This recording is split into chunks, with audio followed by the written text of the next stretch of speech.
തദ്ദേശ തെരഞ്ഞെടുപ്പിൽ വലിയ പരാജയം നേരിട്ടതോടുകൂടി LDFന്റെ പാളയത്തിനുള്ളിൽ നിന്ന് തന്നെ വലിയ വിമർശനങ്ങളുമായി പലരും രംഗത്ത് വരികയാണ്. അത്തരത്തിൽ വിമർശനമുയർത്തിയ പ്രധാനപ്പെട്ട ഒരാളാണ് CPIയുടെ ഇടുക്കി ജില്ലാ മുൻ സെക്രട്ടറി ആയിട്ടുള്ള KK ശിവരാമൻ. അദ്ദേഹം പറഞ്ഞത് പലർക്കും യജമാന മനോഭാവമാണ് എന്നുള്ളതാണ്. അടിസ്ഥാനപരമായ ഒരു തിരുത്തൽ നിലപാടിൽ ഉണ്ടായാൽ മാത്രമേ നിയമസഭാ തെരഞ്ഞെടുപ്പിൽ വിജയം കൈവരിക്കാൻ കഴിയുകയുള്ളൂ എന്നുള്ളതാണ്. KK ശിവരാമൻ നമുക്കൊപ്പം ചേരുന്നുണ്ട്. എന്തുകൊണ്ടാണ് ആ നിലയിൽ ഒരു വിമർശനം? അടിസ്ഥാനപരമായ ഒരു സമീപനത്തിൽ തന്നെ മാറ്റം വേണം എന്നാണ് അദ്ദേഹം നിങ്ങൾ ഫേസ്ബുക്കിൽ കുറിച്ചിട്ടുള്ളത്.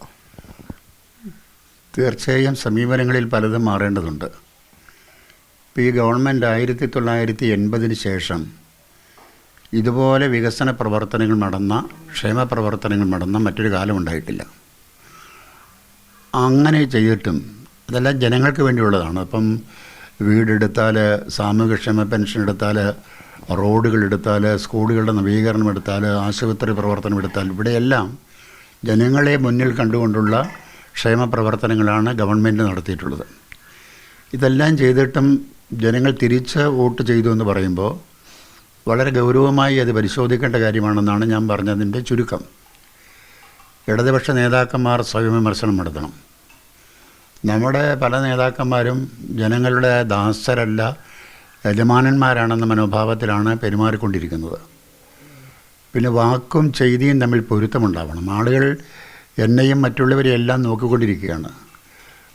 വചനം മാത്രം കേട്ടാൽ പോരല്ലോ, അവരുടെ പ്രവൃത്തിയും നോക്കണം. അതുപോലെ തന്നെ LDFൻ്റെ സംഘടനാ മിഷണറി എത്രത്തോളം ചലിച്ചു എന്ന കാര്യം പരിശോധിക്കേണ്ടതുണ്ട്. അപ്പോൾ ഈ തെരഞ്ഞെടുപ്പുമായി ബന്ധപ്പെട്ട കാര്യങ്ങൾ വളരെ ആഴത്തിൽ പരിശോധിക്കുകയും അങ്ങനെ പരിശോധിച്ചതിന് ശേഷം തെറ്റുകൾ തിരുത്തി മുമ്പോട്ട് പോവുകയും ചെയ്താൽ ഇടതുപക്ഷ ജനാധിപത്യ മുന്നണിക്ക് നിയമസഭാ തെരഞ്ഞെടുപ്പിൽ ഉജ്ജ്വലമായ വിജയം കൈവരിക്കാൻ കഴിയും എന്നാണ് ഞാൻ കരുതുന്നത്. ആ വിമർശനമാണ് ഞാൻ എൻ്റെ ഫേസ്ബുക്ക് പോസ്റ്റിലൂടെ ഉന്നയിച്ചിട്ടുള്ളത്. കഴിഞ്ഞ കുറച്ചു കാലമായി ഇടതുപക്ഷ നേതാക്കൾക്കെതിരെ ഉയരുന്ന വലിയ വിമർശനമാണ് കടുത്ത ധാർഷ്ട്യമാണ് എല്ലാ നേതാക്കൾക്കും എന്നുള്ളതാണ്. അത് പ്രതിഫലിച്ചു എന്നാണ് പറയുന്നത്. അല്ല, അത് പ്രതിഫലിച്ചു എന്നുള്ളതല്ല. അങ്ങനെ ഒട്ടനേകം കാര്യങ്ങളുണ്ട്. ഈ പൊള്ളയായ വാഗ്ദാനങ്ങൾ നൽകുന്നതിൽ അർത്ഥമില്ല. ഇപ്പോൾ ഹൈറേഞ്ചുമായി ബന്ധപ്പെട്ട UDF ഉയർത്തിയ ഏറ്റവും പ്രധാനപ്പെട്ട പ്രശ്നങ്ങളെന്ന് പറയുന്നത് ജില്ലയിലെ ഭൂപ്രശ്നങ്ങളാണെന്നാണ് എനിക്ക് തോന്നുന്നത്. ആ ജില്ലയിലെ ഭൂപ്രശ്നങ്ങൾ പരിഹരിക്കുന്നതിനുള്ള നടപടികൾ ഗവൺമെൻറ് സ്വീകരിച്ചു.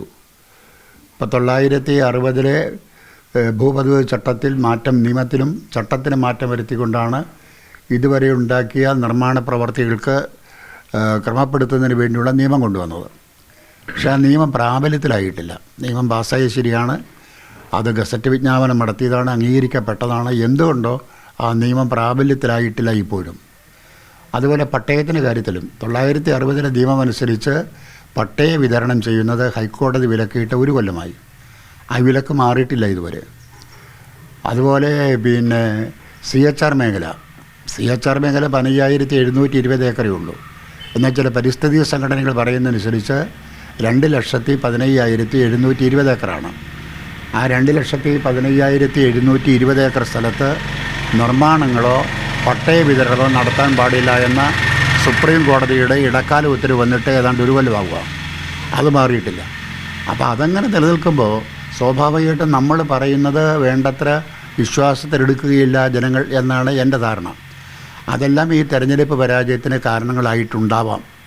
അത് ഓരോ പാർട്ടിയും അവരുടെ ഓരോ ഘടകവും വിശദമായി പരിശോധിക്കുമ്പോൾ മാത്രമേ കാര്യങ്ങൾ വളരെ വ്യക്തമാവുകയുള്ളൂ. അങ്ങ് ആ പോസ്റ്റിൽ ചൂണ്ടിക്കാണിക്കുന്ന മറ്റൊരു പ്രധാനപ്പെട്ട കാര്യം, അങ്ങ് മുൻകാലങ്ങളിൽ നിരന്തരം ഉയർത്തിയ ഒരു പ്രശ്നം കൂടിയാണ്. പലതരം മാഫിയകളോട് ഇടതുപക്ഷ നേതാക്കൾ, പ്രത്യേകിച്ച് CPI നേതാക്കൾ ബന്ധപ്പെടുന്നു എന്നുള്ളത്. അതും പ്രതിഫലിച്ചിട്ടുണ്ടാകും തെരഞ്ഞെടുപ്പിൽ, അല്ലേ? ഞാൻ പറഞ്ഞു, നമ്മുടെ ജില്ലയിലെ ഏറ്റവും പ്രധാനപ്പെട്ട ഒരു പ്രശ്നമാണ് ഈ ഭൂമി കയ്യേറ്റം. ഇപ്പോഴും നമുക്ക് തടയാൻ കഴിഞ്ഞിട്ടില്ല. അതുപോലെ തന്നെ ഈ കോറി, മണ്ണ് മാഫിയകളുടെ പ്രവർത്തനങ്ങൾ, അനധികൃത കോറികളുടെ പ്രവർത്തനങ്ങൾ. അപ്പോൾ ഇവിടെയൊക്കെ ഒരു ശക്തമായ നിലപാടെടുക്കുന്നതിന് പകരം പലപ്പോഴും ഇവരോട് ഒത്തുചേർന്ന് പോകുന്ന സമീപനം ഇടതുപക്ഷത്തെ പല നേതാക്കന്മാരും എടുക്കുന്നുണ്ട്. അത് നാട്ടിലെ ജനങ്ങളുടെ താല്പര്യങ്ങളുമായി ബന്ധപ്പെട്ടാണോ ഇല്ലയോ എന്ന് അവർ പരിശോധിക്കണം. ജനങ്ങളുടെ താല്പര്യമല്ല അതിനകത്തുള്ളത് എന്ന കാര്യത്തിൽ എനിക്ക് യാതൊരു സംശയമില്ല. അതുകൊണ്ട് ആ വിമർശനം ഞാൻ നേരത്തെ ഉന്നയിക്കാറുള്ളതാണ്. ഞാൻ പാർട്ടി സെക്രട്ടറി ആയിരുന്നപ്പോഴും ഇത്തരം കാര്യങ്ങളിൽ വളരെ ശക്തമായ വിമർശനം ഞാൻ ഉന്നയിച്ചിട്ടുണ്ട്. ഇത്തരം വിമർശനം ഉയർത്തിയതിൻ്റെ പേരിലാണ് അങ്ങക്ക് മറ്റ് സാധനങ്ങളെല്ലാം നഷ്ടപ്പെടുന്ന സാഹചര്യം ഉണ്ടായത്. ഇപ്പോഴും അങ്ങനെ വിമർശനം ഉയർത്തുന്നവർക്കെതിരെ നടപടിയെടുത്തുകൊണ്ട് കാര്യമുണ്ടോ? അല്ല, സ്ഥാനങ്ങൾ നഷ്ടപ്പെട്ടത് ഇതുമായിട്ട് ബന്ധപ്പെട്ടെന്ന് ഞാൻ കരുതുന്നില്ല. ഒരാളെ കമ്മ്യൂണിസ്റ്റ് ആക്കുന്നത് പാർട്ടിയിലെ പദവിയോ സ്ഥാനമാനങ്ങളോ അല്ല, അതിനപ്പുറം അയാളുടെ ജീവിതമാണ്. ഒരാൾ കമ്മ്യൂണിസ്റ്റാണോ ഇല്ലയോ തെളിയേണ്ട അയാളുടെ ജീവിതം കൊണ്ടാണ് തെളിയിക്കേണ്ടത്. അല്ലാണ്ട് പാർട്ടിയുടെ ഉന്നത സ്ഥാനം കിട്ടിയതുകൊണ്ട് മാത്രം ഒരാൾ കമ്മ്യൂണിസ്റ്റ് ആവുകയില്ല. അതുകൊണ്ട് അതിനൊന്നും ഞാൻ വലിയ പ്രാധാന്യം കൊടുക്കുന്നില്ല. പാർട്ടി മെമ്പർഷിപ്പ് ഉണ്ടെങ്കിൽ ആ മെമ്പർഷിപ്പിൽ നിന്നുകൊണ്ട് ചെയ്യാവുന്ന കാര്യങ്ങളുണ്ടല്ലോ. അത് ഏത് സ്ഥാനത്തെത്തിയാലും ആ സ്ഥാനത്തോട് നീതി കാണിക്കുക, പാർട്ടി ഉയർത്തുന്ന ആശയങ്ങളോടും അതിൻ്റെ രാഷ്ട്രീയത്തോടും സത്യസന്ധത പുലർത്തുക എന്നുള്ളതാണ്. ആ സത്യസന്ധത ഈ കാലം മുഴുവൻ ഞാൻ പുലർത്തിയിട്ടുണ്ടെന്നാണ് എൻ്റെ വിശ്വാസം. അല്ല, അങ്ങ് സെക്രട്ടറി ആയിരുന്ന കാലം മുതൽക്ക് വിമർശനം ഉയർത്തിയിട്ട് കൂടി അതിൽ നിന്ന് ഒരു തരി പോലും പിന്മാറ്റു മാറാൻ ജില്ലയിലെ CPI നേതാക്കൾ തയ്യാറായിട്ടില്ല. അതേ നിലയിൽ തന്നെ പോകുന്നു. പ്രധാനപ്പെട്ട അത്തരം സ്വഭാവം ഹൈറേഞ്ചിലുണ്ടായിരുന്നത് ലോ റേഞ്ചിലേക്കും കൂടെ വ്യാപിക്കുന്നതാണ് പിന്നീട് കണ്ടത്. അല്ല, അതിപ്പോൾ ഞാൻ മാത്രം വിചാരിച്ചാൽ നടത്താനും കഴിയുന്ന കാര്യമല്ലല്ലോ.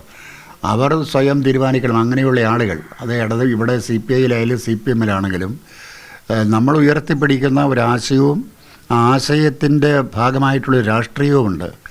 ആ രാഷ്ട്രീയമാണ് ജനങ്ങളുടെ രാഷ്ട്രീയം. ആ രാഷ്ട്രീയത്തോട് നമ്മൾ എത്രത്തോളം നീതി പുലർത്തുന്നുണ്ട് എന്ന് എല്ലാവരും സ്വയവിമർശനം നടത്തണം. ഇപ്പോൾ മാർസിയൻ ദർശനം എന്ന് പറഞ്ഞാൽ അവരുടെ സ്വരം സംഗീതം പോലെ ഏവരും ആസ്വദിക്കുകയും അനുഭവിക്കുകയും ചെയ്യുന്ന ഒരു ലോകത്തെക്കുറിച്ചാണ് മാർക്സ് പറഞ്ഞത്. ആ ലോകത്തേക്ക് വേണ്ടിയുള്ളൊരു യാത്രയാണെങ്കിൽ ആ യാത്രയിൽ പലതും ത്യജിക്കേണ്ടി വരും.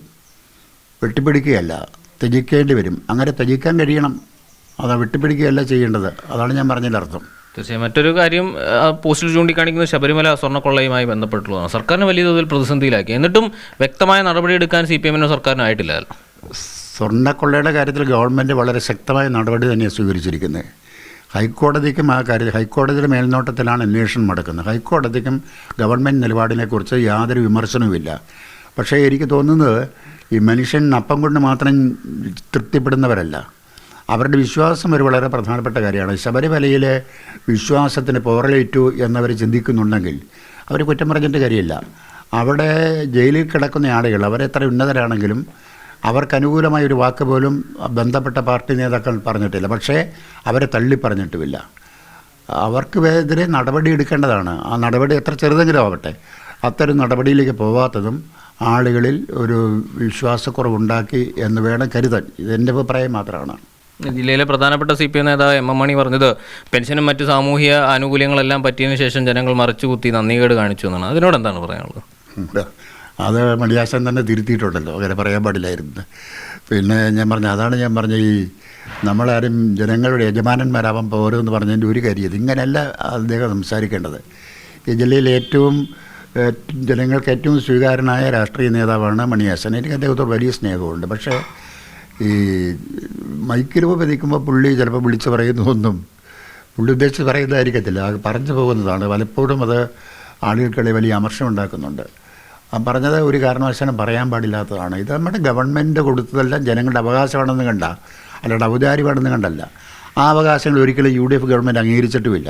ഇപ്പം ഏത് കാര്യമെടുത്താൽ വീട് നിർമ്മാണമാവട്ടെ, സാമൂഹിക ക്ഷേമ പെൻഷനാവട്ടെ, പിന്നെ പശ്ചാത്തല സൗകര്യ വികസനമാവട്ടെ, സ്കൂളുകൾ അടച്ചുപൂട്ടിയവരാണവർ, ആശുപത്രി സ്കൂളുകളും അടച്ചുപൂട്ടിയവരാണവർ. പക്ഷേ എന്നിട്ടും അവരോടൊപ്പം ജനം നിൽക്കുന്നു ഈ തെരഞ്ഞെടുപ്പ് എന്നുള്ളത് വളരെ ഗൗരവമായ പരിശോധനയ്ക്ക് വിധേയമാക്കേണ്ട കാര്യമാണ്. അതിന് ഇത്തരം വാക്കുകൾ പറഞ്ഞ് ജനങ്ങളെ കുത്തിനോപ്പിക്കുന്ന സമീപനം ഒരു കാരണവശാലും നല്ലതല്ല. തീർച്ചയായും അടിസ്ഥാനപരമായ സമീപനത്തിൽ മാറ്റമുണ്ടാകാതെ നിയമസഭാ തെരഞ്ഞെടുപ്പിൽ ഒരു തിരിച്ചുവരവിന് LDFന് സാധിക്കില്ല എന്ന് തന്നെയാണ് KK ശിവരാമൻ പറയുന്നത്. ജിബിൻ തോമസിനൊപ്പം മുഹമ്മദ് ആഷിഖ്, മീഡിയ 1 ഇടുക്കി.